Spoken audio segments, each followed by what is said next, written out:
Already now, I have been very, very lucky that I was able to buy myself a Steam Deck OLED 512 GB a couple of months ago, around about Christmas time.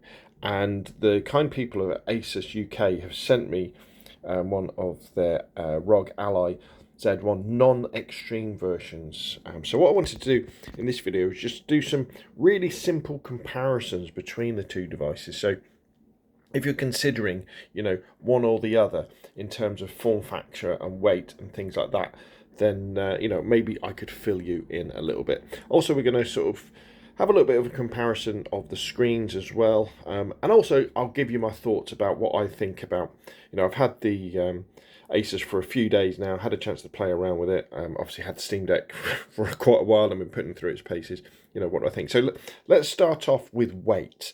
So the ROG Ally is about 600 grams, and the Steam Deck is a little bit more, about 640 grams. In kind of real terms, something like an Xbox controller is about 280 grams. So, they're over twice as heavy as one of those. However, the reality of this is that because both devices, he says trying to pick one up with one hand without pressing any of the buttons, is so well balanced, they don't feel anywhere near that heavy. In fact, if you had either of these devices in your hands, I didn't mean to press that, you'd think you're probably holding something about the same weight as an Xbox controller or a PlayStation controller if you're holding it in both hands. Now, when you're holding it one-handed and you're using like the touchscreen, maybe on either devices, then they do feel a little bit heavier. But they're both fine. I'm very comfortable with carrying and using both of these for extended periods of time. For actual, the layouts, the ROG Ally has the classic kind of Xbox layout of buttons with the joypads kind of asymmetrical, where the Steam Deck goes for the more traditional sort of PlayStation style. And they've both got bumpers and triggers on the back. The Asus has just two back buttons, as you can see. Where an advantage the Steam Deck has, it does have four. And that can come in handy in things like shooters or anything where you want to add those extra buttons so that you can, for example, you can jump and turn, jump and aim at the same time. Also, what the kind of the square peg into a round hole problem that both of these devices have, in the fact that they're trying to play PC games that are designed for computers that have mouse and keyboard, using devices that obviously use gamepads. And the problem is many games don't have great gamepad support. So sometimes you need those extra buttons to do it that way. As far as the layout goes, is there a advantage to either two? Not really. I used a PlayStation for many years, and when I switched over to Xbox, it didn't take long to get used to it. You could argue that this distance here between these buttons and kind of the select buttons is a little bit small. I kept pressing it when I first got my Steam Deck by accident, but it pretty much sorted itself out and got used to it. The Steam Deck does have these extra trackpads that you can use, as mouse trackpads. But the way that the Ally does it instead is you switch to kind of desktop mode, and you can just move the cursor around with that.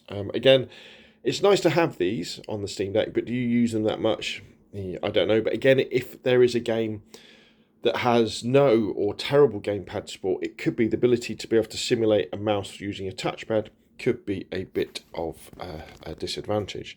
Now, as for the screens on these devices, on paper, they might seem like size-wise they're pretty similar, sort of 7-inch, 7.1 inches. But I think what you can really see here with this comparison is how much bigger the Steam Deck screen looks, because the Steam Deck is a 16 by 10 screen. So I think it's 7.1 inches, I think, across that way, and it's 16 by 10, so it's slightly higher. Whereas the ROG Ally is 16 by 9, and you can see with the bezels sort of around the outside. So the Steam Deck is definitely a bigger, slightly bigger screen. However, one of the things you can do with the ROG Ally, and I recommend, especially if you've got the non-extreme version, is you don't run it at 1080p. You run it at 720p, and that's small. With that smaller screen size, the 720p looks fine. And of course, the Steam Deck is running at 1280 by 800 anyway. So, you know, they're running, if you run this at 720p, it's running at a similar resolution. If you've got the ROG Ally Extreme version, then of course, you know, you probably want 1080p, but I've got to say, you know, running this at 720p, I've been more than happy, especially with the boost in performance you get. Now, the next thing is, of course, the big upgrade for the Steam Deck was the OLED display, you know, and that's kind of what triggered me to buy one as well. And obviously it had lots of other updates in terms of longer battery life and faster RAM and things like that. And a lot of the kind of press and reporting at the time was, you know, that's it now, you know, the Steam Deck is head and shoulders above everything else in terms of gaming PCs, you know, again, handheld gaming PCs, and it's one you should look for in terms of screens. However,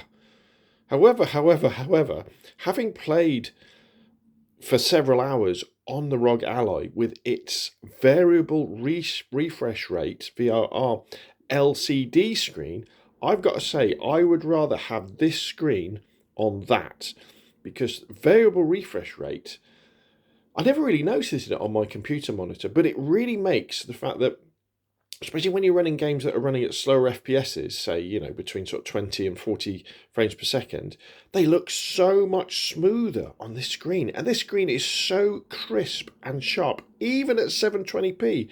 It's absolutely magnificent. I think it's a real shame that with this cheaper version of the Ally, what Asus should have done is, I think what they did was they thought, right, we need to have a couple of models. So the way that Steam Deck do it is they basically differentiate price with storage, don't they? So you get 256, 512, or 1 TB. And the way that Asus did it, they said, well, tell you what, let's have two different processors, which I think ultimately was the wrong decision. But what they should have done with the cheaper version, this version with the non-extreme version of the Ryzen Z, is it the Z1 chip? What they should have done was they should have taken the 1080p VRR screen out.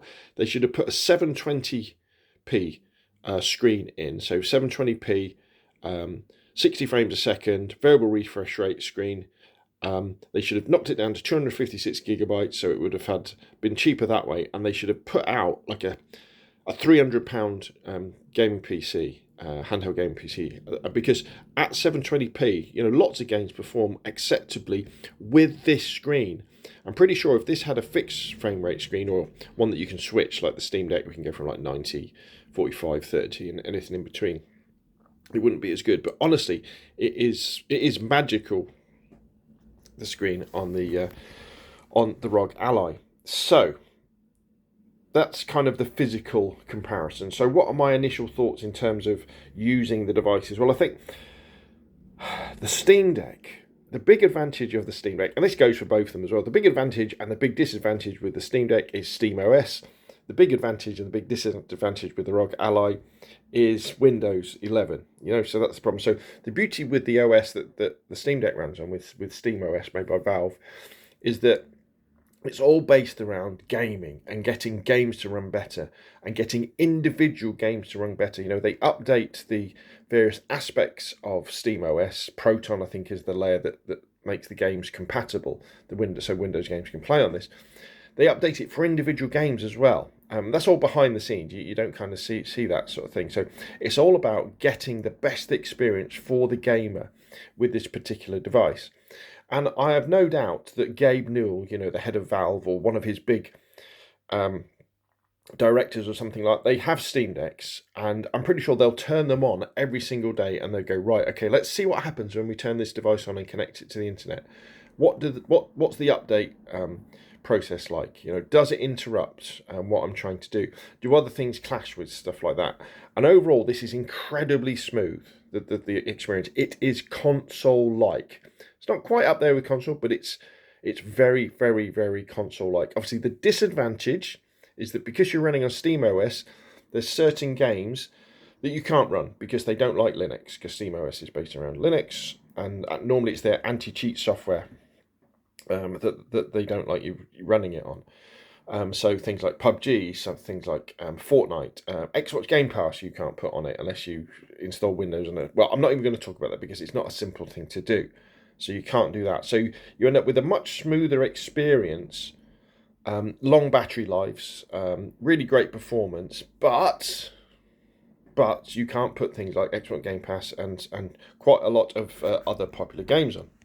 So now we move over to the ROG Ally, which is basically a Windows 11 PC.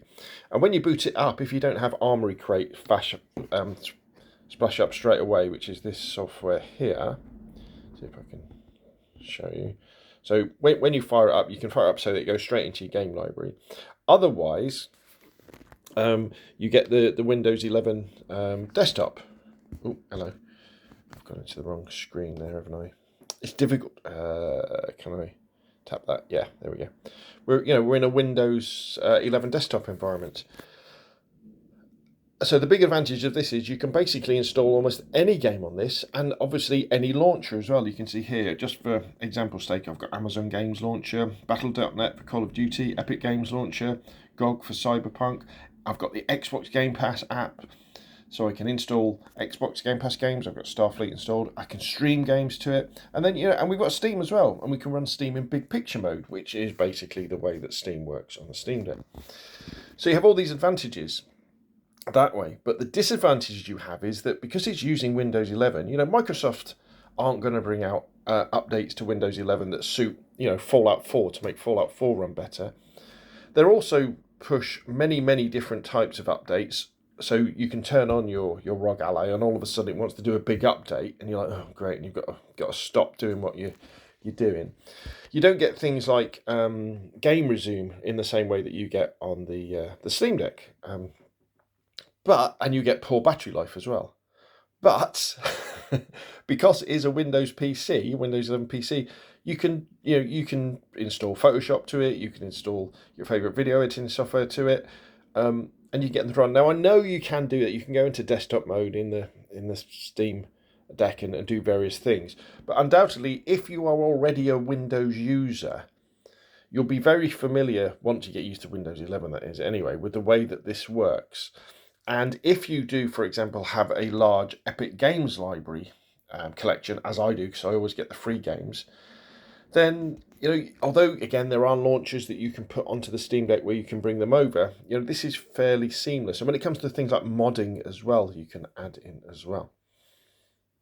So as you can see by this kind of video that was meant to be much shorter than it is, there are pros and cons to both devices and both ways of doing things. Undoubtedly, Steam's Steam Deck console experience is very smooth, very easy.